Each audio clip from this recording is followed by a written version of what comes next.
Bueno, ay, qué pena, Bendiciones a todos en Cristo.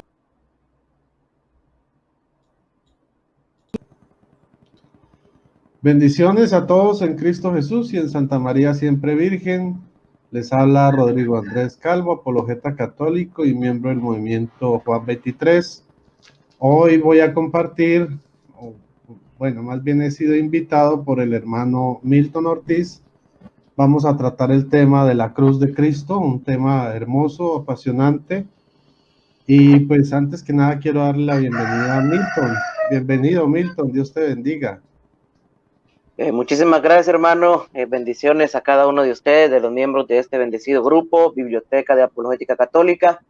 Bendiciones a mi hermano Rodrigo, de verdad que es un gusto de verdad estar aquí compartiendo con usted. Ya días lo teníamos planeado, pero por uno u otro motivo, pues siempre se cancelaba, pero Dios sabe por qué. Él ha querido que lo hagamos hasta este día y hemos querido tratar el tema de la cruz debido a las vísperas de la Semana Santa en la que ya nos encontramos, ¿verdad? Entonces, nada, bienvenidos a todos los que se van a unir, los que se están uniendo, y un abrazo para usted, mi hermano Rodrigo.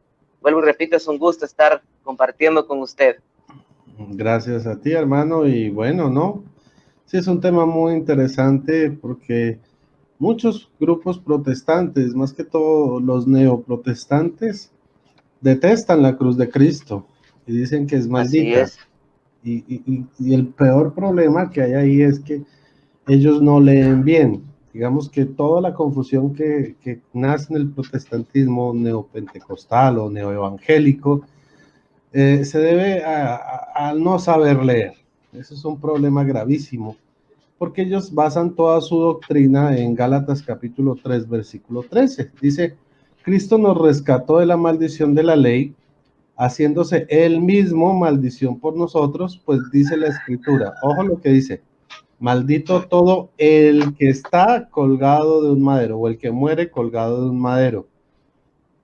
Entonces ellos dicen, Sí, ay, si ve, el madero es maldito, la cruz es maldita. No, ahí dice claramente que maldito es el que muere colgado en el madero. Entonces, no el exacto. madero, ¿sí? Porque lo que dice la Biblia es que Jesucristo se hizo maldición por nosotros. Lo dice Pablo en distintos lugares de la Biblia. No dice que el madero se hizo maldición por nosotros, sino fue Jesucristo el que se hizo maldición. ¿En dónde? Pues en el altar del madero, en el altar de la cruz.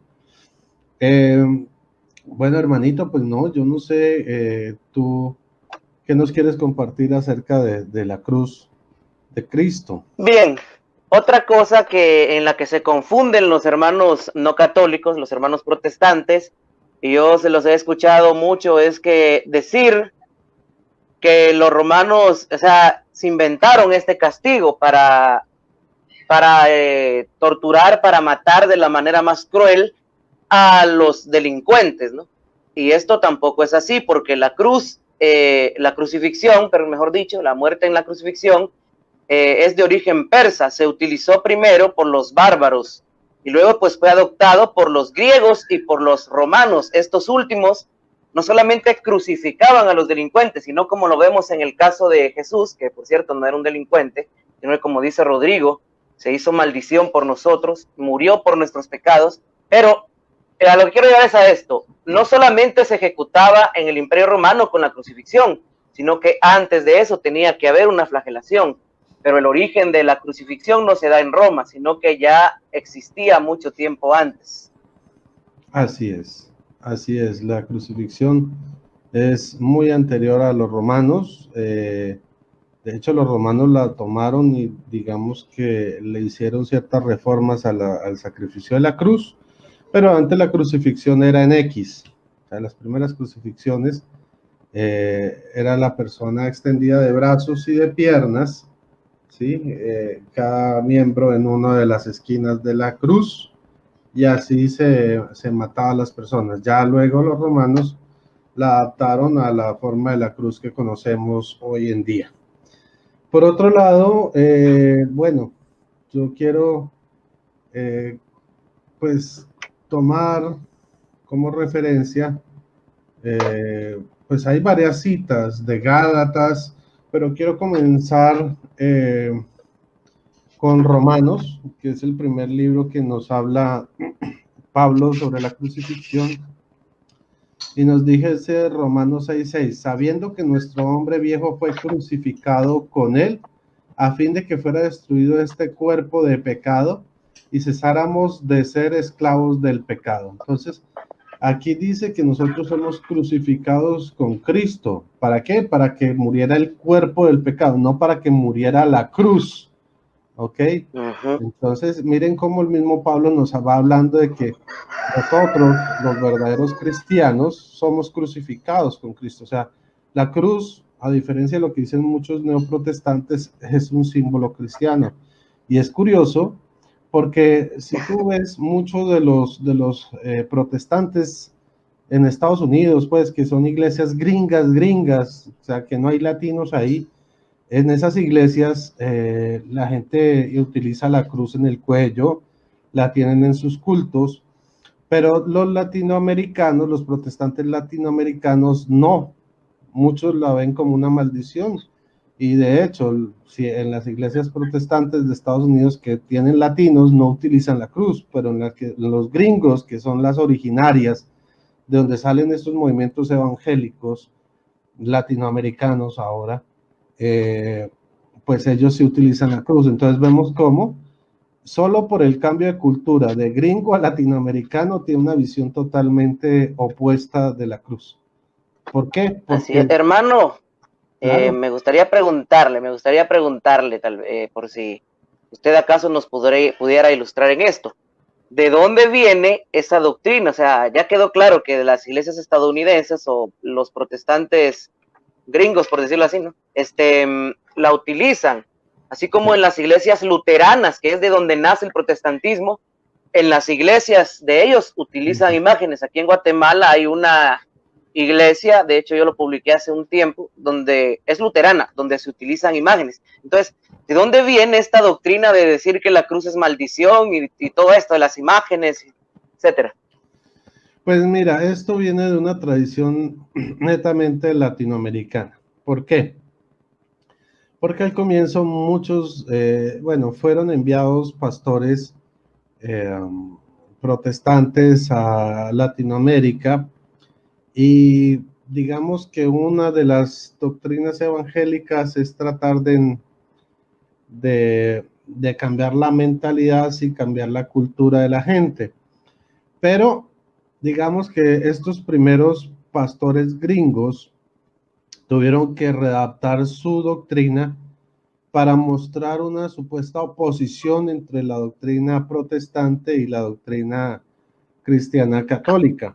Entonces, esos mismos misioneros gringos comenzaron a deshacerse paulatinamente la cruz y ya los latinoamericanos que somos tan apasionados, tan fogosos, decidimos no, los primeros pastores protestantes latinoamericanos decidieron buscar una excusa para mostrar como una separación entre lo que son los protestantes y nosotros los cristianos. ¿Y qué fue lo que hicieron? Por ejemplo, como bien lo reseñas, incluso grupos presbiterianos en Estados Unidos tienen vitrales en sus iglesias con imágenes de María, de Jesús, de los apóstoles, pero estos decidieron que no. ¿Para qué? Para hacer una diferencia psicológica.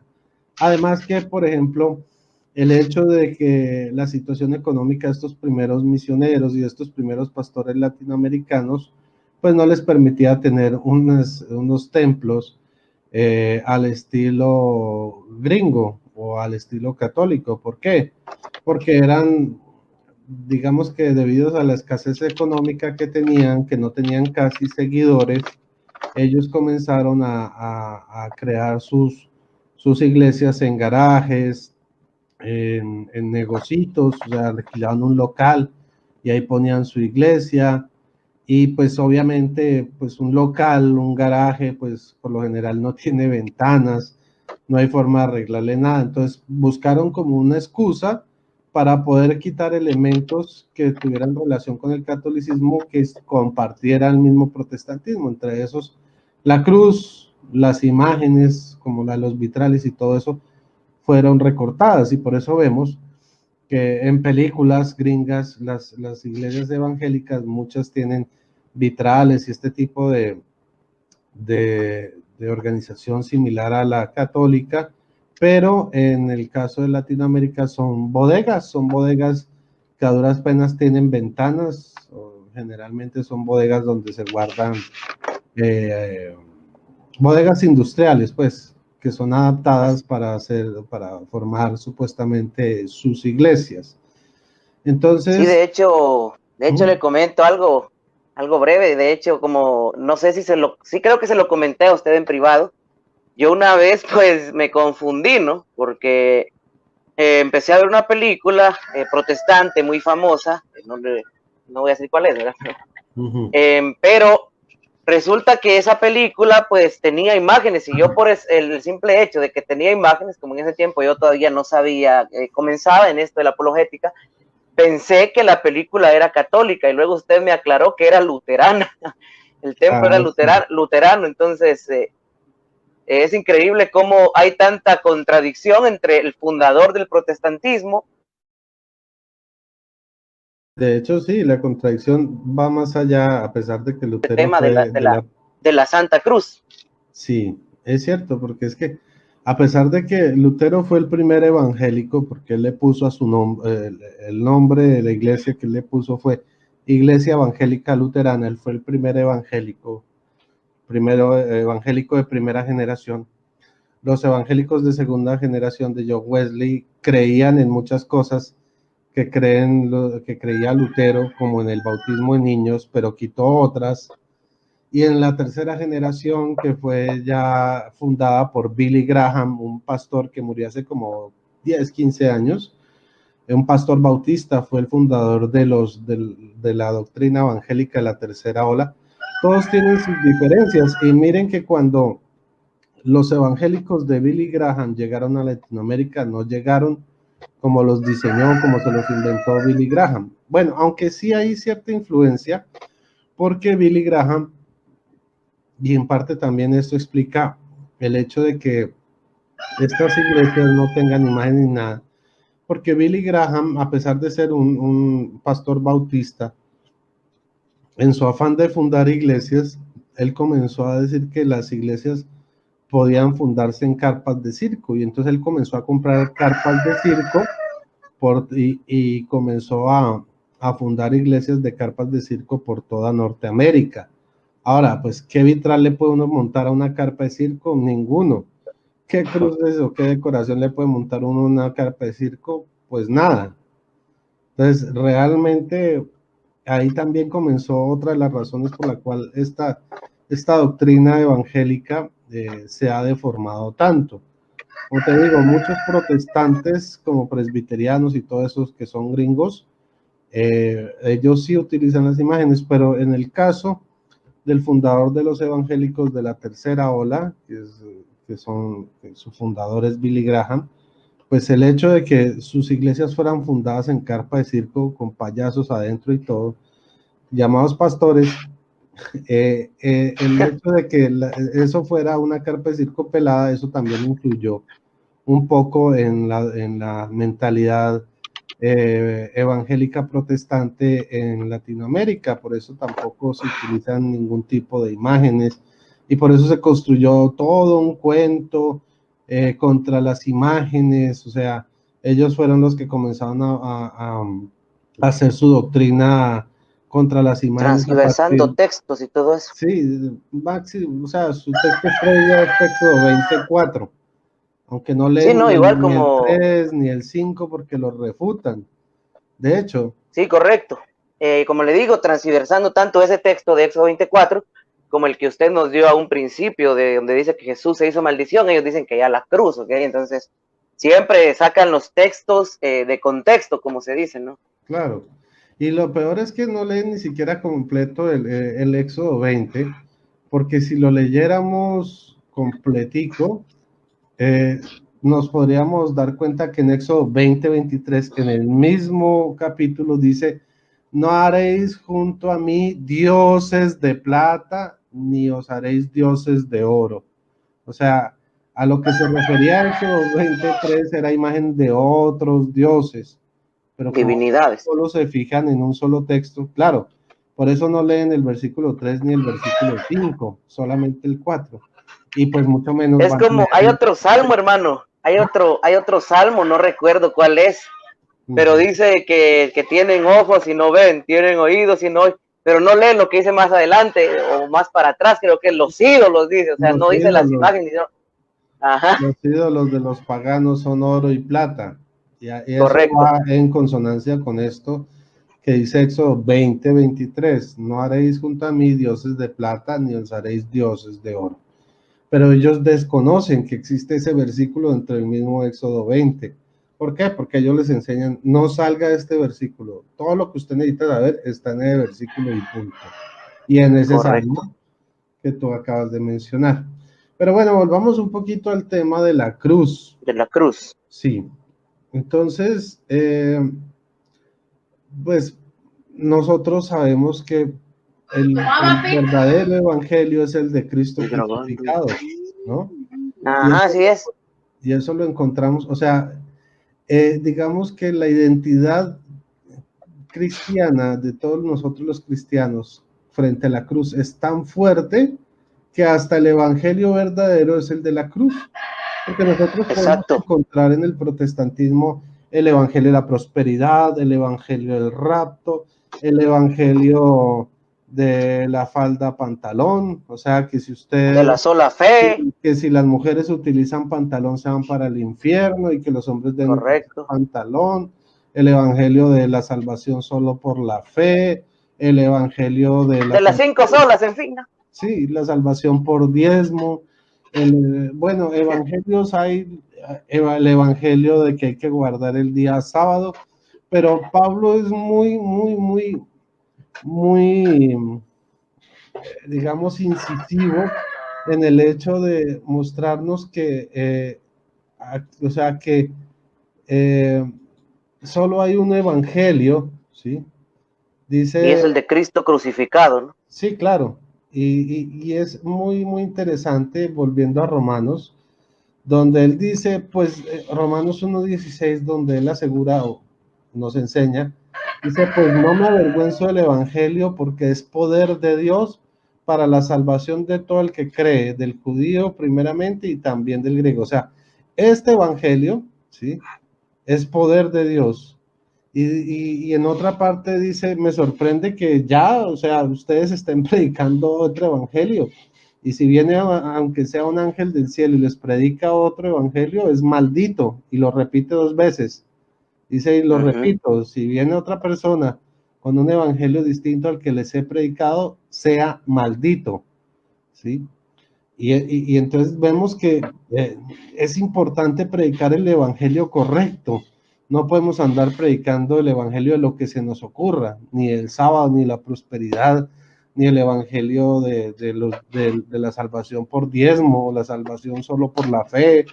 Bueno, tantos evangelios que existen en el protestantismo. Y solo así es, hermano. Y esto de hecho, no viene desde Pablo, sino que el mismo Jesús ya lo había predicado en San Mateo 16:23, si no mal recuerdo, en donde les dijo a los discípulos, quien quiera seguirme, que se niegue a sí mismo, que tome su cruz y me siga. O sea, él no dijo, quien quiera seguirme a sí mismo, pare de sufrir. No, él no dijo eso. No dijo, deme diezmo. No, tome su cruz.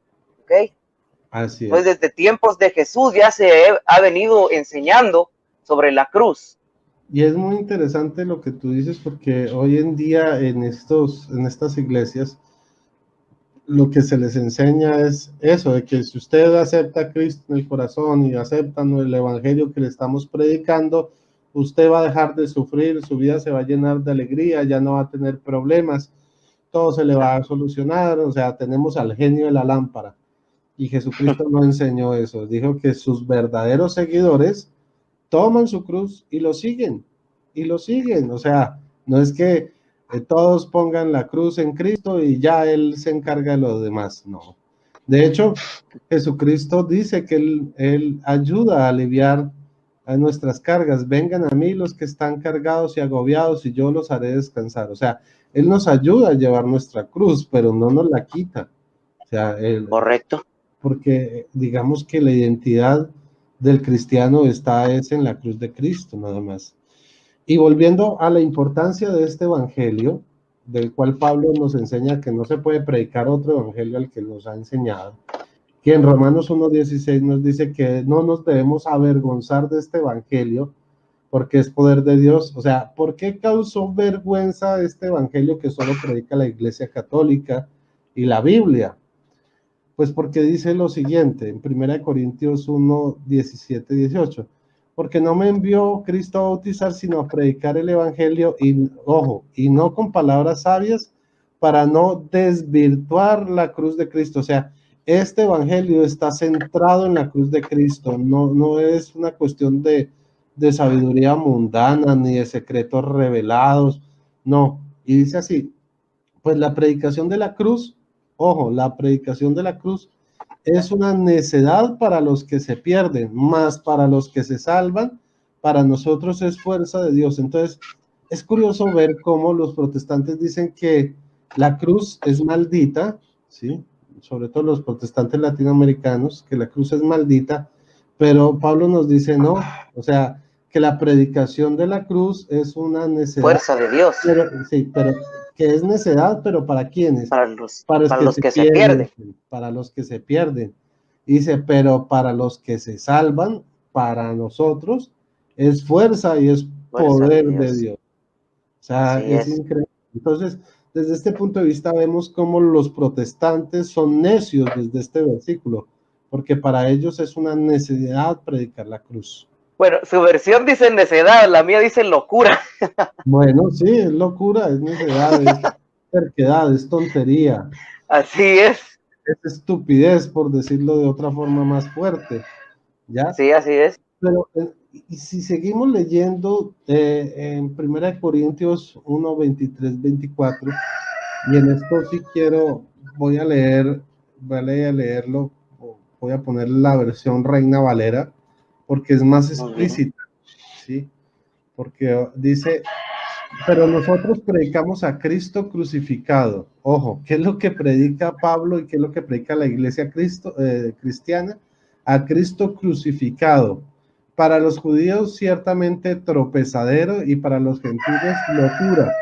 Esta es la parte que más me gusta. Dice, más para los llamados así judíos como griegos, Cristo es poder de Dios y sabiduría de Dios. Entonces, ¿por qué me gusta tanto esto? Porque va en consonancia que no me avergüenzo del evangelio porque es poder de Dios. Y acá nos está diciendo que predicar a Cristo crucificado es poder de Dios y sabiduría de Dios. O sea, aquí nos está confirmando Pablo que ese es el único y verdadero evangelio y no los más de 70,000 o 120,000 evangelios distintos que tienen las distintas denominaciones protestantes. Solo hay un evangelio y solo hay una iglesia que lo predica, que es la iglesia católica. Ya, entonces. Así es. Y esto me gusta porque esto lo utilicé en un debate precisamente con Alex Serrato, donde él trataba de vender de que el evangelio verdadero era el evangelio de la unicidad. Entre tantos evangelios que ellos tienen, él vende el evangelio de la unicidad. Y con estas palabras tan tajantes de Pablo, quedó demostrado que él estaba predicando otro evangelio, otra cosa totalmente distinta a lo que enseña la Biblia, al verdadero evangelio. Entonces, sí, ese debate, y no le tocó más que recurrir al ad hominem. Sí. Cuando ellos se ven acorralados, tienen que atacar a la persona porque ya los argumentos se les caen. Correcto. Ahora, yo quiero que saltemos a otro versículo muy interesante que dice Primera de Corintios, ahí mismo, pero capítulo 2, versículo 2. ¿Ok? Dice así. Vamos a empezar desde el 1. Así que, hermanos, cuando fui a vosotros para anunciaros el testimonio de Dios, voy a ponerlo ahora sí en una versión católica. Perdón. Pues yo, hermanos, cuando fui a vosotros, no fui con el prestigio de la palabra o de la sabiduría a anunciaros el misterio de Dios. O sea, no fui con palabras elevadas a predicarles el evangelio, a mostrarles el evangelio de Dios. Pues no quise saber entre vosotros sino a Jesucristo, ¿sí? O sea, no quise mostrarme a mí, sino quise mostrarles a Jesucristo. Dice, y este crucificado. O sea, aquí San Pablo nos lo Reitera. demuestra, y lo reitera otra vez. Nos dice que es Jesucristo crucificado. Lo voy a leer en una versión más sencilla de la Biblia de América. Dice así: en lo que a mí toca, hermanos, cuando vine a su ciudad para anunciarles el misterio de Dios, no lo hice a base de elocuencia o de sabiduría, pues nunca entre ustedes he presumido de conocer otra cosa sino a Jesucristo y a este crucificado. Mucho más claro. Entonces, de lo único que presume Pablo es de conocer a Jesucristo crucificado. Es lo único que él predica, de lo que él habla, que él no habla con palabras encumbradas, sino para él lo único que vale es Jesucristo crucificado. Y anunciar esto para muchos era vergüenza. ¿Cómo voy a anunciar yo un Mesías, sí, que fue crucificado, que murió y después digo yo que resucitó? Para muchos va a ser un cuento de risa. Por eso dice Pablo, no me avergüenzo del evangelio porque es poder de Dios, porque todo el mundo esperaba un Mesías militar, victorioso, imponente, inmortal, pero en este caso Jesucristo se nos presenta crucificado, derrotado aparentemente, pero realmente vencedor, porque él tomó sobre él mismo todos nuestros pecados y se hizo maldición. Entonces, miren lo bonito, lo poderoso que es el presumir un evangelio que al mundo le da risa. ¿Sí? De hecho, los ateos cuando hablan de Jesús dicen, sí, el carpintero ese que murió crucificado. Ellos se burlan de la crucifixión de Cristo. Y como lo dijo Pablo, o sea, para esta gente eso es necedad. Para el mundo es necedad, pero para nosotros esto es poder de Dios. El poder de hecho, Dios. viene a mi mente, hermano, unas palabras que dijo el Papa Francisco, que por cierto, mucha gente las malinterpretó. Que dijo que nosotros debemos de seguir el camino de Jesús, el ejemplo de Jesús, y dice, cuya vida, y resalta, humanamente hablando, acabó en un fracaso, en el fracaso de la cruz. O sea, mucha gente malinterpretó esto, pero yo lo entendí de esta manera, de la misma forma que lo predicaba Pablo, ¿no? Que para muchos, humanamente hablando, Jesús pues fue derrotado, pero nosotros, los que tenemos fe, sabemos que Él resucitó, que Él venció la muerte, y por eso no nos avergonzamos de predicar a un Cristo que hizo de la cruz, de un símbolo de maldición, a un símbolo de ser fuerza de Dios, como dice la palabra, ¿no? Eso es exactamente lo que tú estás diciendo, fue el sentido de las palabras del Papa Francisco.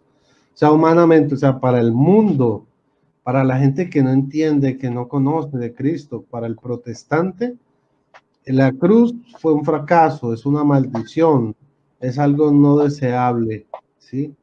El Cristo y hay otra cosa, hermano. Sí, o sea, ¿cómo van a decirme a mí que un tipo vino a salvarme y terminó muerto en una cruz? No, sí, pues así es. falló, para el mundo falló, para el mundo fue un fracaso, para los protestantes es un fracaso eso, pero para nosotros y para Pablo es poder, es fuerza de Dios. Sí, así es. Otra cosa, hermano, que me gustaría resaltar y que yo mismo me he puesto a pensar en esto, pues. O sea, usted se da cuenta que los protestantes utilizan muchas frases, ¿no? Que tal vez no están mal dichas, pero sin embargo contradicen lo que ellos enseñan, ¿no? Porque ellos dicen que la sangre de Cristo tiene poder, y yo pregunto, ¿acaso esa sangre no salpicó la cruz? Claro, claro. Y es que son curiosos, ¿no? Porque, a ver, el protestante dice que las hostias no tienen la presencia de Cristo, pero que ellos se bañan con la sangre de Cristo. A ver, ¿usted ha visto a un protestante realmente bañándose con sangre? ¿Y cómo puede probar que está bañando con la sangre de Cristo? No, es una cosa imaginaria que él dice, ay, yo me baño con la sangre, me cubro con la sangre de Cristo. ¿Dónde ve la sangre de Cristo encima de él? Por ningún lado. O sea, son inventos, son cosas que ellos, doctrinas que se imaginan, ¿sí? Así es. Engañar a la gente.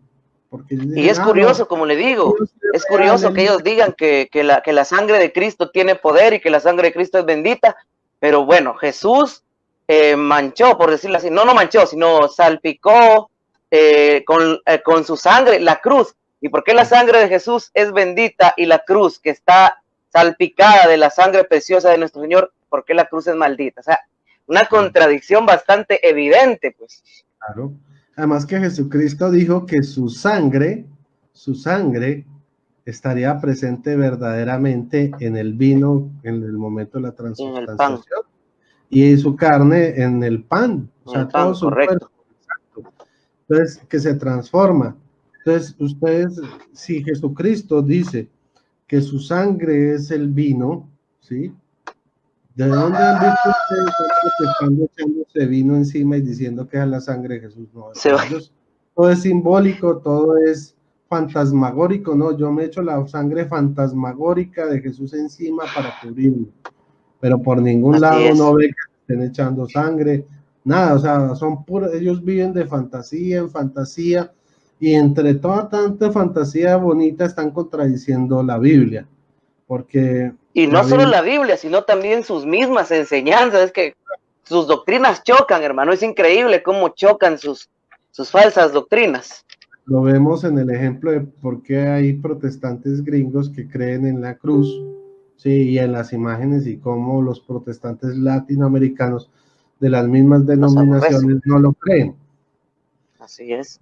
Entonces, sí, por eso es que se llaman denominaciones, porque a partir de una misma Biblia, cada uno cree una cosa distinta, tiene un evangelio totalmente distinto.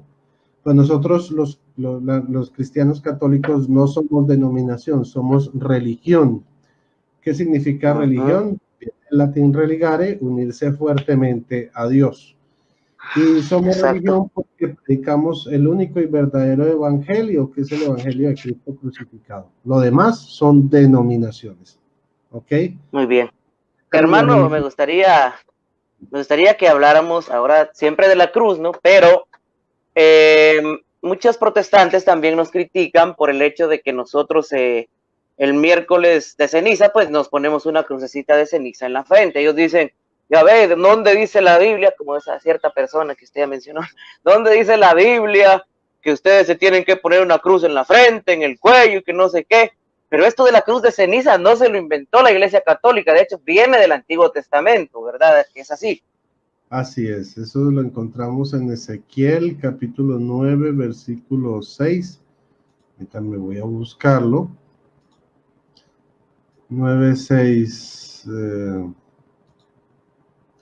dice así: a los viejos, y creo que el 4 también, sí, desde el 4, y Yahvé dijo, pasa por la ciudad de Jerusalén, marca una cruz en la frente de los hombres que gimen y lloran por todas las abominaciones que se cometen en medio de ella. Y a otros oí que les dijo, recorred la ciudad detrás de él, herid y no tengáis mirada de piedad y no perdonéis. A viejos, a jóvenes, doncellas, niños, mujeres, matarlos hasta que no quede ni uno. Pero al que lleve la cruz en la frente no le toquéis. Empezad a partir de mi santuario. Empezaron pues por los ancianos que estaban delante de la casa. Ahora, ¿de dónde sale esto de la cruz como tal?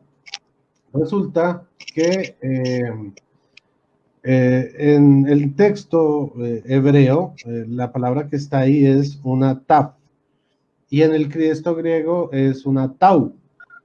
En el antiguo paleohebreo, en el hebreo arcaico, la taf era una imagen con forma de cruz, o sea, era una letra con forma de cruz como tal, como la conocemos hoy en día. Y en el griego, la tau, es como una T, pero con el palito de arriba, o sea, toda chata. O sea, por eso muchas Biblias lo traducen como cruz, pero no solo la Biblia de Jerusalén, porque le escuché esto y voy a hacer un video refutando a un coterráneo que se hace llamar Biblia Libre, Edgar Escobar, que tiene una iglesia virtual, Él salió hablando de la cruz hace poco y él decía, no, que es que solo la Biblia de Jerusalén habla de la cruz, pero eso no es cierto.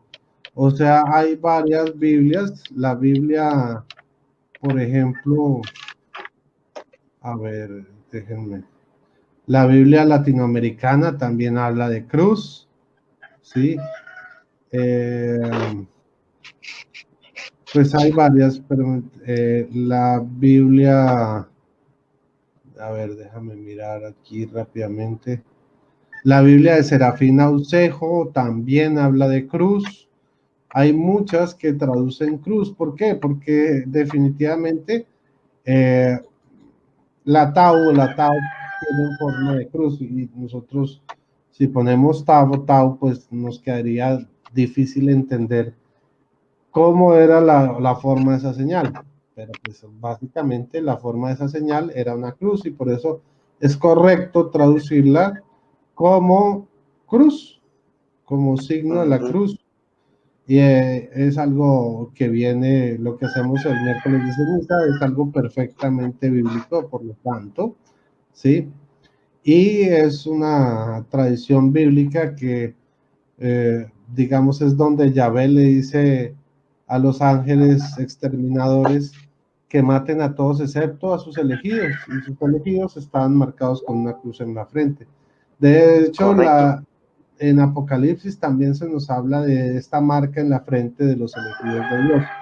No se nos habla pues, explícitamente de la cruz como tal, pero este pasaje de Apocalipsis hace referencia a este mismo pasaje de Ezequiel capítulo 9, versículos 4 al 6, o sea, sobre la cruz que llevan los elegidos en la frente.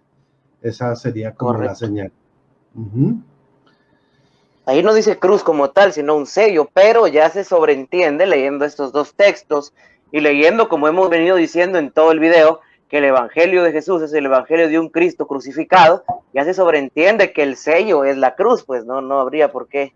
Claro, de hecho Pablo nos dice que nosotros fuimos sellados con el Espíritu Santo. Y entonces, pues a ver, si a eso vamos, si ese es el argumento protestante, pues los protestantes nos tendrían que mostrar un sello en su cuerpo o en su frente o en donde sea, donde se vea la imagen del Espíritu Santo, y eso no es así. Correcto. O sea, hay que entender los contextos bíblicos, porque a veces dicen, no, es que dice sello, y el sello hay que verlo, no sé qué. Pues bueno, entonces si la Biblia... O sea, tiene que ser algo visible, según ellos. Claro, entonces si Pablo dice que fuimos sellados por el Espíritu Santo, pues entonces muéstreme dónde está el sello, dónde está el Espíritu Santo en su piel. Si no, usted es un mentiroso. O sea, aplicándole su propia lógica, vemos lo absurdo que es la doctrina protestante, ¿ya? Correcto. Y bueno, ¿qué otra cosita quisiera hablar? A ver. Bueno, a mí me gustaría también contar una experiencia personal que tuve yo con un protestante. De hecho, yo les comento, como siempre les he dicho, yo me dedicaba antes a hacer debates en vía Facebook, en los grupos diferentes que hay. Ya no lo hago, para mí es una pérdida de tiempo. Pero bueno, a lo que quiero llegar es que un día debatimos sobre este tema con un señor protestante, ¿no? De hecho, me bloqueó por lo que le dije. Vino y me dijo lo que dicen ellos, ¿no? ¿Por qué ustedes tienen la cruz de Jesús en el cuello? ¿Por qué se la hacen el miércoles de ceniza? Es como que si matan a tu papá, te voy a hacer una pregunta, Jale, si matan a tu papá con algún cuchillo, ¿vos llevarías ese cuchillo colgando en el cuello? No, le dije, porque mi papá no tiene el poder que tiene Jesús para convertir esa cruz de ser signo de maldición en bendición. Y le puse todos estos textos que hemos venido hablando y me bloqueó. Se molestan, claro, a ellos les molesta que uno les cite la Biblia. Les molesta correcto. Porque más que todo lo que ellos aprenden son cuentos, y cuando se dan cuenta que lo que ellos conocen son meros cuentos y no tienen sustento bíblico, pues se sienten engañados, y cualquier persona no le gusta que le estén mostrando que le vieron la cara de tonto y que lo engañaron. Bueno, así vamos a pasar a otras citas bíblicas sobre la cruz, como para ir, como, digamos, concluyendo, englobando. Gálatas es una carta muy poderosa que nos habla del poder de la cruz de Cristo, de lo grandiosa que es, ¿sí? Y para empezar, pues quiero citar Gálatas 2:19 y 3:1. Gálatas 2:19 dice, en efecto, por la ley he muerto a la ley, a fin de vivir para Dios con Cristo crucificado. O sea, con Cristo crucificado yo vivo para Dios. Ojo. Y en Gálatas 3:1 nos dice, oh insensatos Gálatas, ¿quién nos fascinó? Voy a leerlo en la versión sencilla. Dice, Gálatas, qué torpes son. ¿Quién los ha seducido? ¿No les presenté claramente a Cristo clavado en la cruz?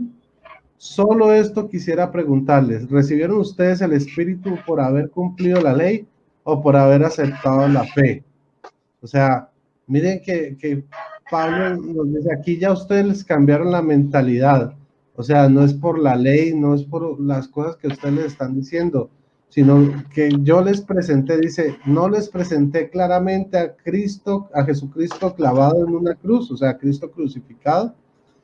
Entonces, miren cómo Pablo insiste que él, ¿por qué se dejan engañar por otros evangelios si él lo que ha hecho es presentar una y otra vez, y ya hemos visto varias citas donde él dice, el verdadero evangelio, el único, el que yo me pongo orgulloso, el único que es poder de Dios es el evangelio de Cristo crucificado. Cristo crucificado. No hay otro, no hay otro. Y dice así, bueno, ya vimos el Gálatas 3:13, que es malentendido por los protestantes, donde dice, Cristo nos rescató de la maldición de la ley, haciéndose él mismo maldición por nosotros.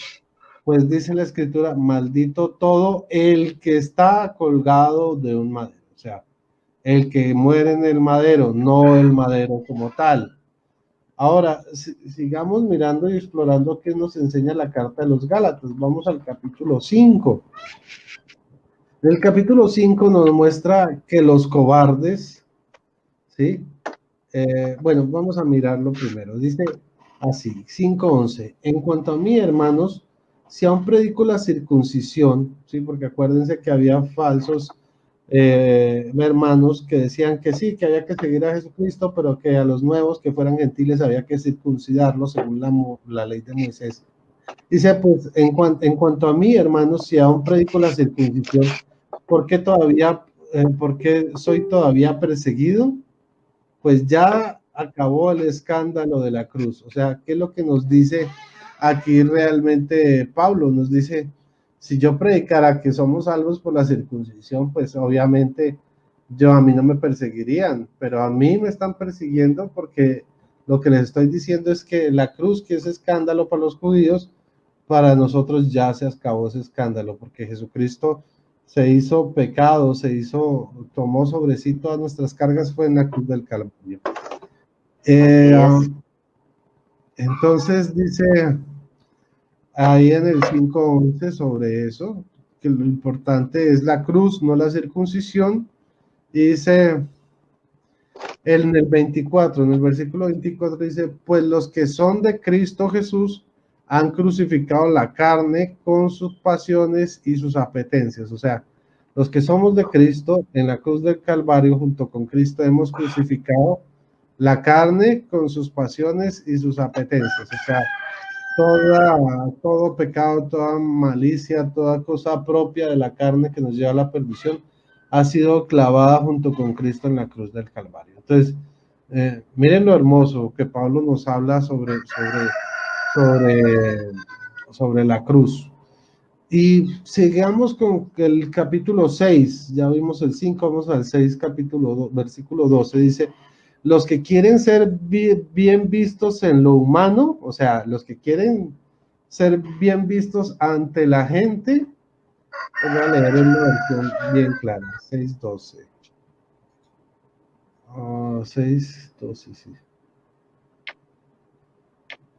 Dice así, quienes les obligan a circuncidarse lo hacen para quedar bien ante los demás, para no ser perseguidos a causa de la cruz de Cristo. Entonces, ¿cuál era la fácil? Decir, no, pues sí, acepte la cruz, pero primero es circuncidarse. Pero entonces a los que se negan a circuncidarse, decir, no, lo que realmente importa es la cruz de Cristo, a esos los perseguían. Entonces aquí nos dicen, miren, los que los están obligando a circuncidarse, eso lo que quieren es quedar bien ante los demás, ¿sí? Para no ser perseguidos a causa de la cruz de Cristo. Miren lo importante, miren cómo la cruz de Cristo nos define a nosotros los verdaderos cristianos y nos diferencia a los protestantes. Correcto. Ahora, en el mismo 14, en el 6:14, dice así, en cuanto a mí, Dios me libre de gloriarme, si no es en la cruz de nuestro Señor Jesucristo, por la cual el mundo es para mí un crucificado y yo un crucificado para el mundo. O sea, para mí es solo de lo único que yo debo gloriarme es de la cruz de Cristo, ¿sí? Lo voy a leer en la versión sencilla. Dice, en cuanto a mí, jamás presumo de algo que no sea de la cruz de nuestro Señor Jesucristo, por quien el mundo está crucificado para mí y yo para el mundo. O sea, lo que nos separa del mundo, lo que nos separa del montón, lo que nos hace realmente estar sellados por Dios, ser hijos de Dios, ser presencia viva de nuestro Dios en la cruz de Cristo. O sea, cuando yo acepto la cruz de Cristo en mi vida, yo estoy muerto para el mundo. O sea, el mundo me descarta y yo descarto al mundo. O sea, yo estoy muerto para el mundo. Existe una fractura. Por eso cuando mucha gente se convierte a Cristo, su propia familia empieza a rechazarlo. Y, no, nosotros nos gustaba más cuando usted era un borracho o cuando andaba con viejas de rumba en rumba. Ahora se la pasa rezando y llorando y va a la iglesia y que se confiesa. ¿Por qué? Porque la cruz de Cristo causa esa ruptura. Incluso dentro de tu misma familia. Te vuelves un muerto para tu familia y tu familia muere a ti. O sea, tú mueres a tu familia y la familia a ti por causa de Cristo. Cristo divide, separa, cambia totalmente, divide la luz de las tinieblas. Y tu misión es traer a tu familia a la luz de Cristo, pero siempre, cuando tú vas a vivir un proceso de conversión, sales de un retiro o eso, lo primero que va a generar es ese choque, porque la cruz nos separa incluso de nuestra propia familia cuando ellos no viven la fe. Ahora, y de hecho, ¿sí?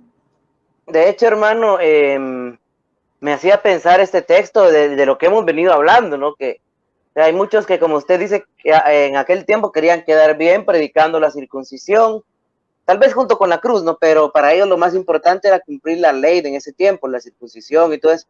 Y lo hacían para quedar bien ante los demás. Lo mismo que hacen los hermanos separados ahora. Es decir, ellos descartan la cruz, el significado de la cruz, porque para ellos es maldita, porque ellos no quieren sufrir, ellos no quieren pasar por lo mismo que pasó nuestro Señor Jesucristo, sino como usted dice, quieren dejarle el trabajo todo a Él. Y eso lo hacen para quedar bien con la gente y atraer más personas a sus sectas, pues. En cambio, la Iglesia Católica no, siempre ha predicado un evangelio de Cristo crucificado, obviamente resucitado también, pero predica el de Cristo crucificado, no para quedar bien con la gente, porque obviamente a muchas personas no les gusta eso, hasta que no entienden ese misterio, ¿verdad? Entonces, la iglesia no se fija tanto en quedar bien con la gente, sino en quedar bien con la doctrina que enseñó nuestro Señor. De hecho, una vez yo me encontré con un pastor y decía, ustedes están equivocados porque ustedes predican a un Cristo crucificado, nosotros predicamos a un Cristo resucitado. Bueno, ¿cuál es el problema ahí? Que en la Biblia muchos personajes resucitaron, ¿sí? Incluso los huesos de Elías resucitaron a un muerto que cayó encima de él, ¿sí? Hubo resurrecciones en la Biblia antes que Jesús, o sea, si era por resurrección, hubo más gente que en la Biblia que resucitó igual que Jesús, pero solamente Jesucristo murió en la cruz por nosotros. O sea, la Biblia... Y es que no puede. Sí, o sea, resucitados hay varios en la Biblia, pero crucificados por nuestros pecados solo hay uno, Jesucristo. Solo uno. Solo correcto. uno. Entonces, y además no entiendo por qué evadir la crucifixión, o sea, por qué evadirla. Sí, es que sin crucifixión pues no hay la resurrección de la que ellos tanto predican, pues. Ellos quieren pasar por la resurrección sin la crucifixión. O sea, el evangelio Correcto. de ellos es pare de sufrir, y el evangelio de Cristo es sufra sin parar. O sea, aparentemente son las mismas palabras, pero el significado es Al totalmente revés. opuesto, exacto.